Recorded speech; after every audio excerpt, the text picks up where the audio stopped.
हम लोगों ने अब तक देखा कि कैसे आस्था को लोग बहुत ज्यादा परेशान और बुली किया करते थे क्योंकि आस्था के पास बिल्कुल भी मैजिक नहीं होता, लेकिन आस्था कभी भी गिव अप नहीं करता और बहुत ज्यादा मेहनत और ट्रेनिंग करता है। एक दिन फाइनली उसकी मेहनत रंग लाती है जब उसको मिल जाती है उसकी 5 लीफ ग्रिमवॉर, जिसके अंदर एक डीमन होता है। आस्था के अंदर भी एक मैजिकल पावर आ जाती है जो कि होती है सामने वाले के मैजिक को खत्म कर देना। मतलब मेरे पास मैजिक नहीं तो तुम्हारे पास भी मैजिक नहीं। उसके बाद आस्था और उसका भाई यूनो दोनों एक मैजिक नाइट स्क्वाड ज्वाइन कर लेते हैं, जिसमें यूनो ज्वाइन करता है गोल्डन डॉन और आस्था ज्वाइन करता है ब्लैक बुल्स। एंड फिर आस्था अपने पहले मिशन पे जाता है। पहले मिशन में ही उसके सामने एक बहुत ही खतरनाक आदमी आ जाता है जिसका नाम आइस होता है, लेकिन नोएल और मैग्मा की हेल्प से आस्था आइस को हरा देता है एंड एक पूरे के पूरे विलेज को बचा लेता है, जिसके लिए खुद विजिट किंग उसकी तारीफ करते हैं, बोलते हैं कि वो जल्द ही उससे मिलेंगे। एंड आज आस्था के लिए एक बहुत ही स्पेशल डे होता है क्योंकि आज आस्था को उसकी पहली सैलरी मिलती है।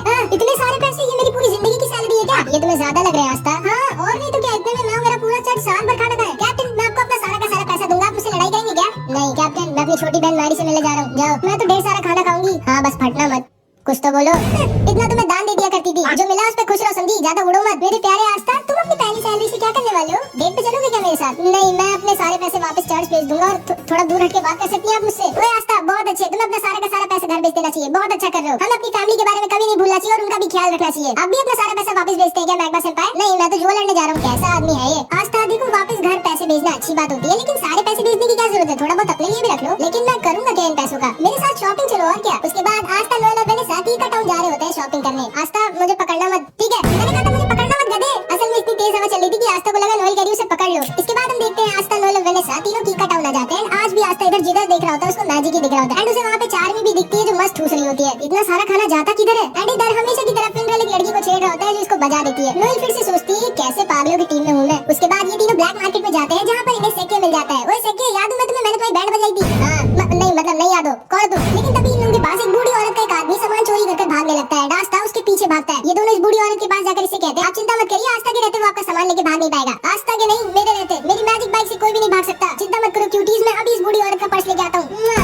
कौन लड़का है ये? एंड सेके भी उस चोर के पीछे अपनी बाइक से भागता है। इधर हम देखते हैं आस्था इस चोर का पीछा कर रहा होता है। ये चोर बोलता है तुम कभी भी मुझे नहीं पकड़ सकते बच्चे, जब तक मैं अपने मैजिक क्लाउड पे हूँ। एंड तभी आस्था अपनी तलवार निकालकर इस चोर की क्लाउड की तरफ फेंक देता है और उसके मैजिक क्लाउड को बीच से काट देता है। एंड ये आदमी नीचे गिरने वाला होता है, नीचे से सेके उसको अपनी बाइक से ठोक देता है। आस्था को सेके की बाइक बहुत कूल लगती है एंड सेके बोलता है मैंने तुम्हें पकड़ लिया चोर, अब तुम भाग नहीं सकते। लेकिन तभी ये चोर सेके के पैर में एक पॉइजन वाला चाकू मार देता है एंड सेके वहीं पर गिर जाता है। सेके तुम ठीक तो? हाँ आस्था, मेरे जाने का टाइम आ गया है, माफ करना मैंने तुम्हें एंट्रेंस एग्जाम में धोखा दिया था। चुप रहे भाई, मैं कभी भी तुमसे गुस्सा नहीं था, तुम अभी भी मेरे दोस्त हो सेके। थैंक यू आस्था, लेकिन अब मुझे जाना होगा। क्या नाटक कर रहे हो, ये बस खुजली वाला पॉइजन है, लो अब ठीक हो जाओगे तुम। एंड इसके बाद सेके उस चोर को लेके अपने साथ वहाँ से चला जाता है। उसके बाद आस्था इस बूढ़ी औरत को उसका पर्स वापस कर देता है। अपना ध्यान रखिएगा दादी माँ। एंड आस्था नोएल और वेनेसा इस बूढ़ी औरत को उसका सामान देकर वापस चले जाते हैं। एंड अभी ये बूढ़ी औरत अपना असली चेहरा दिखाती है, एक स्वॉर्ड जो कि सारे मैजिक को खत्म कर देती है। यामी की टीम में तो एक बहुत ही कमाल का मेंबर आया इस बार एंड ये आदमी कोई और नहीं बल्कि असलियत में विज़र्ड किंग होता है। एंड इसने जैसा कहा होता है कि आस्था से मिलने आएगा, ये इसीलिए आस्था से मिलने आया होता है। सर आप फाइनली मिल गए मुझे, कहाँ हैं आप? अरे मैं तो बस ऐसे अपने किंगडम में घूम रहा हूँ मार्क्स, कम से कम बता कर तो जाया करिए सर, आप ऐसे नहीं गायब हो सकते, आप इस किंगडम के किंग है। ठीक है मार्क्स, मैं बस आ रहा हूँ वापस। लेकिन तभी विज़र्ड किंग को यूनो हवा में उड़ता हुआ दिख जाता है। मार्क्स मुझे थोड़ा सा और टाइम चाहिए। ठीक है सर, जल्दी वापस आइएगा। एंड विज़र्ड किंग यूनो की तरफ निकल जाते हैं। इधर हम देखते हैं यूनो क्लॉस और उसकी एक टीममेट मिमोसा को मिशन मिला होता है सलीम का बॉडीगार्ड बनने का, जिसको यूनो ने एंट्रेंस एग्जाम में हराया था। हमेशा की तरह क्लॉस यूनो को देखकर मुंह बना रहा होता है। तभी सलीम कहता है वैसे यूनो मानना तो पड़ेगा, तुम भले एक नोबल फैमिली के नहीं हो लेकिन तुम फिर भी बहुत ज्यादा स्ट्रांग हो और तुम्हारे पास एक 4 लीफ ग्रिमवॉर भी है। मे बी शायद तुम सच में फ्यूचर में विज़र्ड किंग बन जाओगे। फिर मैं अपने बच्चों से कहूंगा मैंने बचपन में विज़र्ड किंग के साथ लड़ाई की थी और वो एक दिन के लिए मेरा बॉडीगार्ड भी बने थे। वैसे तुम्हें कोई दिक्कत तो नहीं है ना मेरा बॉडीगार्ड बनने में? असल में मेरी जान के पीछे कुछ बहुत ही ज्यादा स्ट्रांग लोग पड़े हैं, इसीलिए मैंने तुम्हें एज अ बॉडीगार्ड चुना था। नहीं कोई दिक्कत नहीं है, बस दोबारा मुझे अपना बॉडीगार्ड मत चुनना। तभी मिमोसा बोलती है क्लॉस सेंपाई वो बादल थोड़े से अजीब नहीं है? हाँ मैं ऊपर देख कर आता हूँ। नहीं यूनो अकेले मत जाना, ये मेरा ऑर्डर है। लेकिन यूनो इसकी बात कभी सुनता ही नहीं है। यूनो ऊपर उन बादलों को देखने के लिए निकल जाता है, लेकिन तभी उसके ऊपर कुछ मैजिशियंस अटैक कर देते हैं। यूनो नीचे गिर जाता है, लेकिन तभी वो अपने विंड ईगल मैजिक से उन सबको हरा देता है। वो सब वहाँ से भाग जाते हैं। सलीम यूनो के पास आता है और उसे थैंक यू बोलता है उसको बचाने के लिए। उसके बाद वो उससे कहता है चलो ना यूनो तुम्हारे विलेज चलते हैं जहाँ पर तुम रहते थे, मुझे देखना है कि तुम्हारे जैसा स्ट्रांग लड़का कहाँ पर पला बड़ा हुआ है। पर सर ये हमारे मिशन में नहीं और फालतू में आपको अपना टाइम वेस्ट क्यों करना है? नहीं क्लॉस मेरे पास बहुत टाइम है, चलो हम लोग चलते हैं, मेरा मन है यूनो का होम टाउन देखने का। एंड फिर यूनो क्लॉस मिमोसा और सलीम यूनो के चर्च पे ऐसे ही घूमने आ जाते हैं। यूनो को देखकर सिस्टर लिली, फादर और सारे बच्चे बहुत खुश हो जाते हैं। आस्था नहीं आया क्या? नहीं वो बाद में आएगा कभी। इसके बाद ये सारे लोग यूनो के चर्च के अंदर बैठकर खाना खा रहे होते हैं। सिस्टर लिली बाहर जाती है वेल से सबके लिए पानी लेने, बट जब वो वापस आ रही होती है तभी उसको कुछ लोग किडनैप कर लेते हैं। यूनो को सिस्टर लिली के चिल्लाने की आवाज आती है, वो भागते हुए बाहर जाता है तो देखता है जिन लोगों ने यूनो पर पहले अटैक किया था वही सिस्टर लिली को किडनैप कर ले गए। सलीम बोलता है ये सब मेरी वजह से हुआ है, मुझे यहाँ आना ही नहीं चाहिए था, वो लोग मेरे पीछे पड़े थे, मेरी वजह से तुम्हारी फैमिली दिक्कत में है यूनो। ये दोनों यूनो का पैर पकड़कर रोने लगते हैं कि प्लीज सिस्टर लिली को बचा लो यूनो। एंड फादर भी तैयार हो जाते हैं सिस्टर लिली को बचाने जाने के लिए, लेकिन यूनो फादर से बोलता है नहीं आप यहीं पर रहिए और सबका ख्याल रखिए, मैं सिस्टर लिली को वापस लेकर आता हूँ। हूँ। लेकिन तभी क्लॉस बोलता है नहीं तुम कहीं नहीं जाओगे यूनो, भूलो मत हमारा मिशन तुम्हारी सिस्टर लिली की नहीं बल्कि सलीम की प्रोटेक्शन करना है। एंड यहाँ की लोकल पुलिस तुम्हारे सिस्टर लिली को बचा लेगी, चिंता मत करो। अब आओ बैठो मेरे साथ, हम लोग वापस जा रहे हैं। मैक्स बोलता है पागल हो क्या तुम, यूनो हमारी सिस्टर लिली को ऐसे छोड़ के नहीं जा सकता। क्लॉस बोलता है ये मेरा ऑर्डर है यूनो, जल्दी आके बैठो, हम जा रहे हैं यहाँ से। लेकिन यूनो तो स्टार्टिंग से इसकी बात नहीं सुनता है। यूनो इसको इग्नोर करके वहाँ से निकल जाता है सिस्टर लिली को बचाने। यूनो के सामने 3 स्ट्रॉन्ग मैजिशियंस आते हैं। यूनो आसानी से इन सबको हरा देता है, लेकिन चौथे वाले ने सिस्टर लिली को एज अ हॉस्टेज लिया होता है एंड इसीलिए यूनो इसके ऊपर अटैक नहीं कर सकता था। ये यूनो से कहता है चुपचाप मेरे को अपनी ग्रिमवॉर्ड दे दो बच्चे, अगर तुम अपनी सिस्टर लिली की सलामती चाहते हो। एंड यूनो के पास कोई भी ऑप्शन नहीं होता, वो सिस्टर लिली को बचाने के लिए अपनी ग्रिमवॉर्ड इसको देने वाला होता है। लेकिन तभी चुपके से क्लॉस पीछे से अपने मैजिक से इस आदमी के ऊपर अटैक कर उसको बेहोश कर देता है। यूनो क्लॉस से कहता है आप यहाँ क्या कर रहे हो? कुछ नहीं, बस इतनी बेइज्जती करवाने के बाद ही बेशर्मों की तरह तुम्हारी मदद करने आया हूँ मैं, और क्या। आखिर तुम कभी मेरा ऑर्डर क्यों नहीं मानते हो यार? यूनो इससे पूछता है कि आखिर इन लोगों ने सिस्टर लिली को क्यों किडनैप किया, जिस पे क्लॉस बोलता है मुझे पहले से ही सलीम पे शक था, वो एक नोबल होने के बाद भी इतने छोटे से विलेज में आकर तुम्हारे चर्च पर खाना क्यों खाएगा। कहना क्या चाहते हो आप? यही कि ये सारे के सारे सलीम के पीछे नहीं पड़े, बल्कि ये सब सलीम के आदमी है। एंड ये सारे लोग सलीम के पीछे नहीं बल्कि तुम्हारे पीछे पड़े थे ताकि ये तुम्हारी ग्रिमवॉर्ड तुमसे ले सके। एंड फिर मिमोसा अपने मैजिक से सलीम के मुंह से उसका सारा का सारा सच बाहर निकलवा लेती है। सलीम बोलता है ये सब मैंने यूनो से बदला लेने के लिए किया था, मैं उससे उसी ग्रिमवॉर्ड छीन लूंगा क्योंकि उसकी वजह से मैं एंट्रेंस एग्जाम में फेल हो गया था, और इसीलिए मैंने यूनो को अपना गार्ड चुना था ताकि मैं उसके ऊपर अटैक करवाकर उसकी ग्रिमवॉर्ड से छीन सकूं। मैं तुम्हें छोड़ूंगा नहीं यूनो। जिसको सुनकर सिस्टर लिली गुस्सा हो जाती है एंड सलीम को एक वाटर पंच मारकर सुला देती है एंड सलीम का प्लान पूरी तरह से फेल हो जाता है। चलो ठीक है, अब तो तुम लोग पकड़े ही जा चुके हो, अब ये बताओ तुम लोगों का लीडर कहाँ छुपा बैठा है। लेकिन इन सबको पता ही नहीं होता है कि इनका लीडर कहाँ पर है, क्योंकि इनके लीडर को पहली विजिट किंग ने पकड़ लिया होता है। वो फर्स्ट विजिट किंग के स्टैचू के सामने मस्त लेट कर आराम कर रहे होते हैं। आप कहाँ हैं सर? जानते हैं कितना काम बचा हुआ है, आप यहाँ मजे में सो रहे हैं? आ रहा हूँ बाबा, आ रहा हूँ। एंड इसके बाद यूनो और सारे लोग दोबारा से चर्च में हंसी खुशी खाना खाते हैं, फिर वो सब वापस निकल जाते हैं। अगले दिन विलियम यूनो की टीम की तारीफ करता है, मुबारक हो विजिट किंग ने तुम लोगों की तारीफ करी है एंड हमें सलीम की नोबल फैमिली के खिलाफ और भी कई गंदे कामों के लिए सबूत मिल गए एंड अब हम सलीम की फैमिली के ऊपर स्ट्रिक्ट एक्शन लेंगे। सर आप पहले से जानते थे कि ये सब हम लोगों के साथ होगा?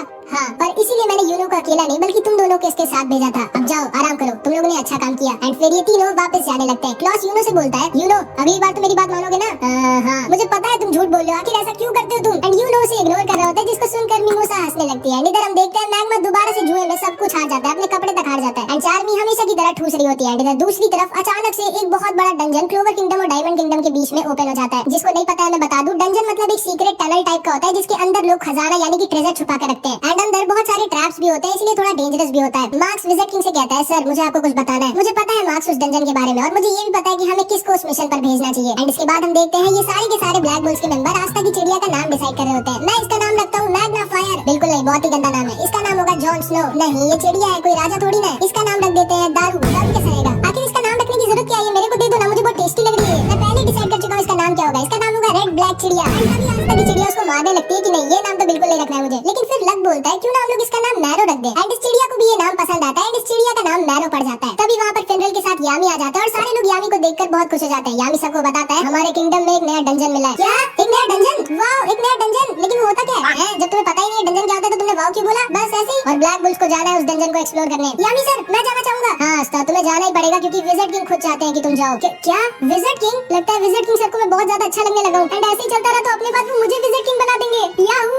नोएल तुम भी आस्था के साथ जाओ, ये एक अच्छा एक्सपीरियंस होगा तुम्हारे लिए। और हाँ तुम दोनों के साथ जाएगा लक, इन दोनों का ख्याल रखना। ठीक है सर, लेकिन वहाँ पर हम पर कोई अटैक तो करेगा ना हमें जान से मारने के लिए? नोएल मन में सोचती है नहीं, इस पागल के साथ नहीं जाना चाहती मैं जिसको लड़ाई से ज्यादा कुछ नहीं पसंद है। लेकिन आखिरी में ये तीनों फेनरल के साथ उस डंजन के पास आ जाते हैं जिसे इन लोगों को एक्सप्लोर करना है और उस ट्रेजर को ढूंढना है जो इसके अंदर छुपा हुआ है। आस्था, नोएल और लक उस डंजन के अंदर घुस जाते हैं। नोएल को बहुत ज्यादा डर लग रहा होता है। नोएल ध्यान से चलना, गिरना मत, चुप रहो गधे, मुझे मत सिखाओ, भूलो मत मेरा नाम है नोएल सिल्वा, सिल्वर फैमिली की, मैं नहीं गिरूंगी। एंड तभी नोएल फिसल के गिर जाती है एंड उनके लैंप को तोड़ देती है। लेकिन इस लक को अंधेरे में भी दिखता है। उसके साथ ये लोग डंजन के अंदर आ जाते हैं जहाँ पे लक अपने आप ही सारे के सारे ट्रैप्स फोड़ रहा होता है मजे के लिए एंड आस्था सबको खत्म कर रहा होता है। एंड लक अपने मैजिक से पूरे के पूरे डंजन को स्कैन मारता है, तभी उसे पता चलता है कि उन लोगों को कोई चुपचाप देख रहा है, वो लोग यहाँ पर अकेले नहीं है। एंड लक आस्था नोएल से कहता है तुम लोग अपना ध्यान रखना, ठीक है? मैं बस 1 मिनट में आया। एंड वो अपने मैजिक से उस आदमी के पीछे निकल जाता है जो उन लोगों को चुपचाप देख रहा था। ये कहाँ चला गया हम दोनों को यहाँ पे अकेला छोड़ के? मुझे पहले से ही पता था यामी सर गलत कर रहे हैं इसको हमारे साथ भेज के। लेकिन तभी नोएल रियलाइज करती है कि वो और आस्था तो अकेले है एंड नोएल को तो आस्था थोड़ा पसंद है तो वो थोड़ा शर्मा कर वहाँ से भागने लगती है। लेकिन तभी वो एक बहुत ही बड़े ट्रैप पे पैर रख देती है एंड उसके सामने एक कार्निवोरस प्लांट निकल आता है जो नोएल को पकड़ लेता है। आस्था नोएल को बचाने की कोशिश करता है लेकिन आस्था को भी वो पकड़ लेता है एंड इन दोनों को ये पेड़ खाने वाला होता है। लक इधर इस आदमी का पीछा कर रहा होता है और नोएल आस्था की जान खतरे में होती है। आस्था सोचता है कि वो क्या करे, उसे जल्दी कुछ करना होगा वरना ये दोनों मारे जाएंगे। लेकिन तभी पीछे से कुछ अटैक्स आते हैं जो आस्था और नोएल को बचा लेते हैं और उस प्लांट को भी खत्म कर देते हैं। नोएल सोचती है कि आखिर इतना स्ट्रॉन्ग अटैक किसका है? फिर इधर हम यामी को देखते हैं जो कहता है अच्छा हाँ याद आया, मैं तो आस्था को बताना ही भूल गया कि उसके साथ कुछ गोल्डन डॉन के मेंबर्स भी रहेंगे। एंड अब तो तुम लोग समझ गए होगे कि आस्था को कौन आया होगा बचाने। जी हाँ, कोई और नहीं, उसका भाई यूनो। हमारा हिसाब बराबर हुआ आस्था, तो तुम हो यूनो। और ये दोनों नीचे आकर आस्था और नोएल से मिलते हैं। क्लॉस बोलता है मुझे लगा ही था इतने वीक से ट्रैप में ब्लैक बुल्स जैसी बेकार स्क्वाड का ही कोई मेंबर फंसा होगा। ये आपके चेहरे पे कुछ लगा है, मुंह नहीं धोया क्या आपने? ओए लड़के, तमीज से बात करो मुझसे, मैं गोल्डन डॉन का सीनियर मेंबर हूँ। मेरा नाम है क्लॉस और मैं एक नोबल फैमिली से हूँ। तुम्हारी हिम्मत कैसे हुई मुझसे ऐसे बात करने की? एंड इधर मिमोसा नोएल से मिलती है। ये दोनों बहनें होती हैं, इन दोनों की बिल्कुल भी नहीं पटती आपस में। कैसी हो नोएल? तुम्हें तो काफी दिक्कत हो रही होगी। मैंने सुना है ब्लैक बुल्स के सारे मेंबर थोड़े पागल हैं। हाँ मैं तो बिल्कुल ठीक हूँ, तुम कैसी हो? क्योंकि मैंने सुना है गोल्डन डॉन में सबके सब बहुत स्ट्रांग है और तुम तो सबके लिए एक बोझ बन गई होगी क्योंकि तुम इतनी वीक हो। नहीं, मेरा मैजिक तो बहुत इंपॉर्टेंट और यूजफुल है गोल्डन डॉन के लिए। विलियम सर ने खुद मुझसे कहा था। तुम्हारा क्या हाल है? निशाना ठीक हुआ तुम्हारा? हाँ अब ठीक हो गया। एंड ये दोनों ऐसे एक दूसरे को ताना मार रही होती है और आस्था और क्लॉस आपस में लड़ रहे होते हैं। अच्छा हाँ याद आया, तुम्हारे साथ तो कोई एक और भी होना चाहिए था ना, कहाँ है वो? कहीं डर के भाग तो नहीं गया तुम लोगों को अकेला छोड़ के? जिस पे आस्था और नोएल कुछ नहीं बोल सकते थे क्योंकि उन्हें खुद ही नहीं पता है कि लक कहाँ पर गया है। एंड इधर लक इस आदमी का पीछा कर रहा होता है जो बहुत तेज भाग रहा होता है। यही एक्सपेक्ट किया जा सकता है ब्लैक बुल्स जैसी बेकार स्क्वाड से, जिनका कैप्टन खुद किसी काम का ना हो, बस पूरा दिन सिगरेट पीने और जुआ लड़ने के अलावा कुछ करता ना हो। उसकी टीम से क्या ही एक्सपेक्ट किया जा सकता है? वह चश्मे ज्यादा बोल मत, देखना ब्लैक बुल्स तुम्हारी स्क्वाड से पहले इस डंजन के ट्रेजर को ढूंढेगी।